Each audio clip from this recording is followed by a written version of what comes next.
Good day, I'm Bernadette M. Panochol and my topic is chayote. Chayote, Resequium idol, popularly known as sayote here in the Philippines. Edible plant siya nga nabilong sa gourd family Cucurbitaceae along with melons, cucumbers, and squash.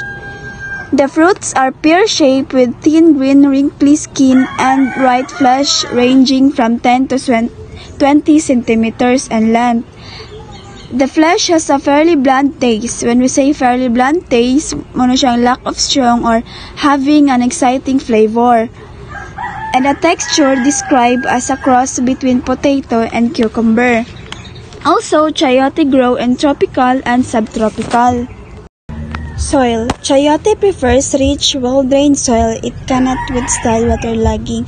So when we choose soil is kailangan siya well-drained og dili pud because ang chayote dili siya maka-withstand sa waterlogging.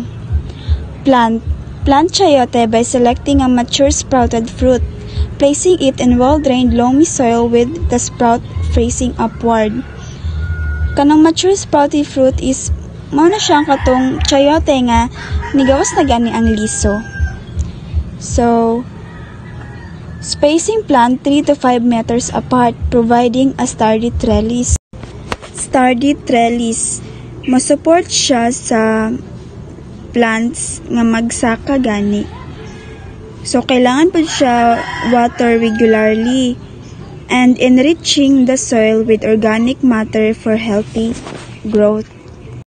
Irrigation. Chayote needs sample soil moisture for good growth. Sample soil is mo na siyang small portion of soils nga gina-collect for testing. So irrigation is necessary during dry spells in the growing cycle. Do not allow the soil to be waterlogged.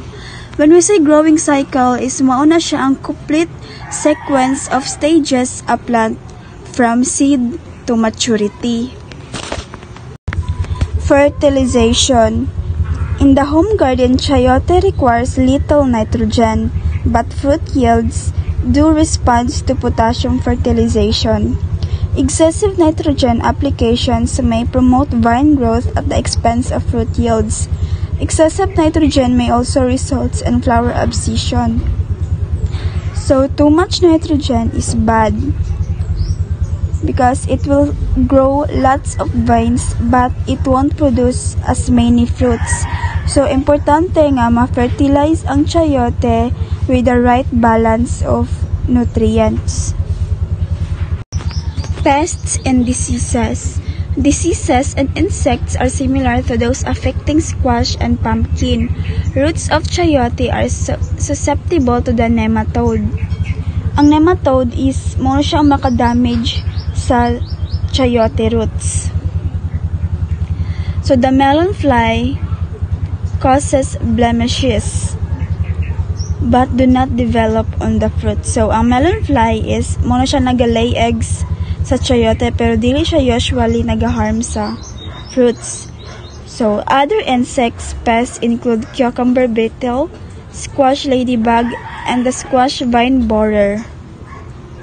Early downy mildew attacks often kills chayote before reaching maturity. So, ang downy mildew is muna siya fungus disease na makapatay sa chayote bago siya ma-maturity.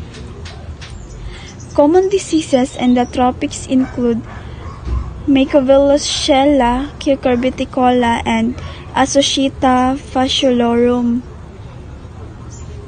Mao ni siya ang mga diseases nga common during the rainy seasons and persist until harvest.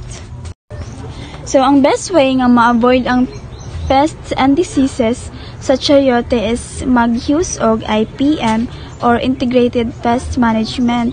Muna siya ang sustainable way na makontrol ang pests and diseases in your garden without relying on chemical pesticides. So, chayote is ready to harvest 120 to 150 days after planting or 30 to 40 days after the fruit sets. That's all. Thank you.